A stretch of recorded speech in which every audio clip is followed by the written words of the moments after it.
Assassin's Creed Red has new details that have me asking many questions. Obviously, as a huge fan of Ghost of Tsushima as well as Assassin's Creed, all eyes have been on this game finally delivering sort of the ninja era of Assassin's Creed. But I personally am really curious how they're going to distinguish this game from Ghost of Tsushima. In a way, I do think Ghost puts them in a bit of a hard spot because many people looked at Ghost of Tsushima and essentially said, this is what we've always sort of wanted from Assassin's Creed. Give us a samurai, give us a ninja. You kind of got to do both with Jin in the Ghost of Tsushima game. You have these amazing standoff duels, but you also get to use sort of like sneaky ghost tools. And I want to look at these details that we have about two playable characters, what's it going to look like. But that is sort of my primary question. Well, I actually have two questions. Number one, what are you going to do about the Ghost of Tsushima comparisons? They will undoubtedly come. I don't necessarily think that that is fair. I think that Assassin's Creed could make a game that is distinguished from Ghost of Tsushima and stand out on its own. But the other lingering question I have is, what about Assassin's Creed criticisms? Many people have said the games have become too bloated, too big. They've sort of gotten away from their roots. Now, we know AC Mirage is wanting to get back to their roots with a more contained environment, more of a focus on stealth and sneaking and not going into these big, huge, vast open worlds that feel bloated and too full and take too long to beat. Many people thought that Assassin's Creed Origins to Odyssey to Valhalla, it just kept getting bigger and bigger and more bloated. AC Origins is actually my favorite. I know longtime fans of the franchise feel that that's sort of when things diverted into too RPG-centric style of gameplay. But as much as I enjoyed AC 1 and 2 and Brotherhood, those are sort of the foundational game pieces, I really thought Origins brought the franchise forward. I think that's necessary. I think sometimes people ask for games to stay the same, but then if they stay the same, they end up being told, oh, you didn't innovate enough, it's too much of the same, it's just more of the same.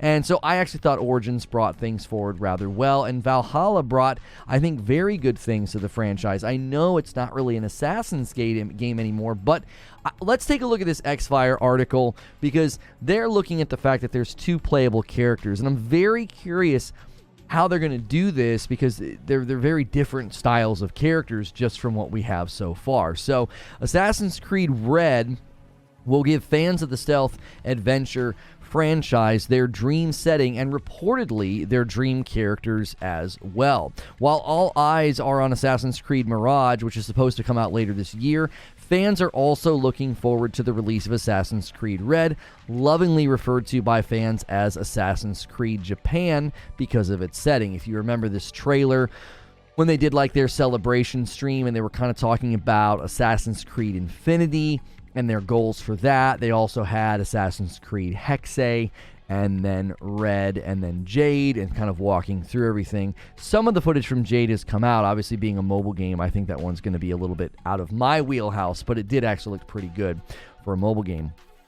Ubisoft Quebec, the game's lead studio, hasn't revealed much about the game save for its feudal Japan setting. However, plenty of leaks since its official reveal has given us a glimpse of Red. This time, a leak claims that Assassin's Creed Red will feature two playable characters, specifically a samurai and a shinobi.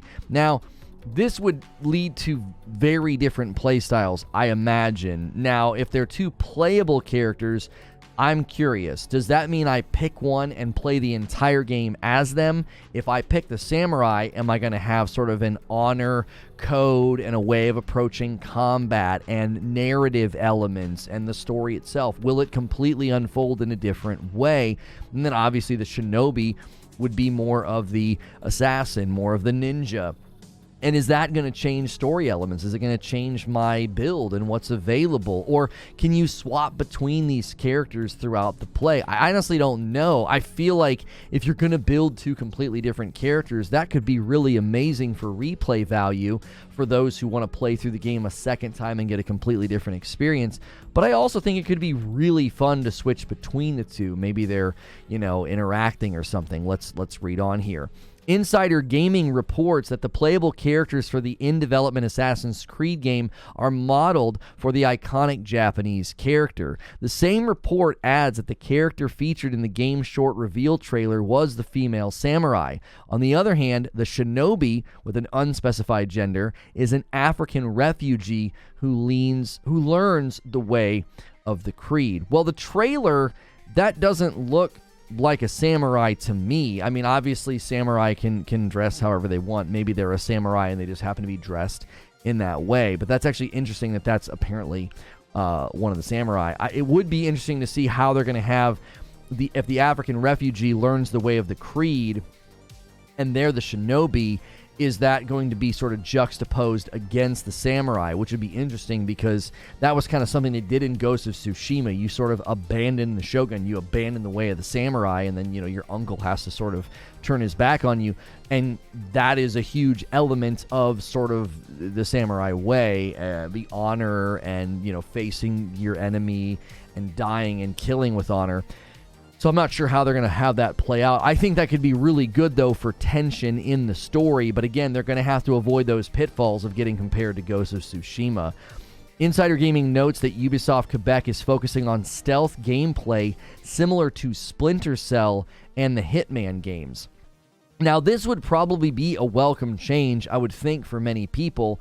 Mainly because, obviously, everybody wants a new Splinter Cell. Hitman games are pretty popular, and that would be a nice change of pace, especially one of the criticisms of Assassin's Creed Valhalla is it's not really an Assassin's game anymore. You're not really sneaking around. You're raiding and fighting, and you're a Viking. And I think that is fine. Everybody's welcome to their opinion. I know longtime fans of the franchise feel a particular way, and ultimately, with long-standing franchises, I always think there's that breaking point where the game evolves beyond what the long-standing fans want. And the question is always, is that choice supported? And I think Valhalla was supported. I think it was successful. So there's no right or wrong here. It's really a question of, does the market support it? Does it bear the change and keep the game around and keep the game economically sound? I believe we saw that. But I also think you're seeing those complaints coming into influence the next swath of Assassin's Creed games, both in Mirage and apparently in Assassin's Creed Red. Historically, the first Africans, the Mozambicans, came to Japan either as shipmates or slaves in 1546 with Jorge Alvarez, a Portuguese captain. Since the term feudal Japan refers to a period between 1185 and 1603, using an African refugee is a good fit. The bit about the African refugee discovering the Assassin's Order and becoming a shinobi also hints at clever writing. Yeah, I actually think this is a cool idea of connecting historically shinobi to the Assassin's Order, right? Sort of being hidden. I think that's pretty dope. I'm curious what they're going to then do with the samurai. Are they going to have a completely different way of playing? Are they going to have a completely different backstory and approach to the game? Contrary to pop culture knowledge, the shinobi are usually associated with lower class during this period. This would imply that the shinobi in the Assassin's Creed Red are aligned with the Brotherhood, the Order, or the Hidden Ones. I mean, that would line up with being sort of a ninja, being sort of an assassin. On the other hand, this hints at the samurai, which are warriors linked to the noble classes, being part of the Templar Order or Order of the Ancients. Right, which means what exactly is that going to then have story tension, backstory tension? The AC guys are going to have to weigh in on this, on maybe speculating on how this could play out. This could actually be a pretty pivotal moment in Assassin's Creed history, bringing those threads together, both the Hidden Ones and the Brotherhood, as well as the Templar Order. I don't know enough to comment, but I do know that there's so much of that in those old games, and that was always really enjoyable, having some of that backstory. Now, AC Origins kind of is almost like a soft reboot of some of the lore and story. Very interested to see if they decide to ignore that, retcon that, or somehow try to tie it all together. Again, you big AC guys are going to have to help me out in the comments below on this one, because this could be really, really good, or it could be more frustrating for long-standing fans. Of course, Assassin's Creed Red could also feature the samurai and shinobi as separate factions in Japan, existing alongside the Templars and the Assassins.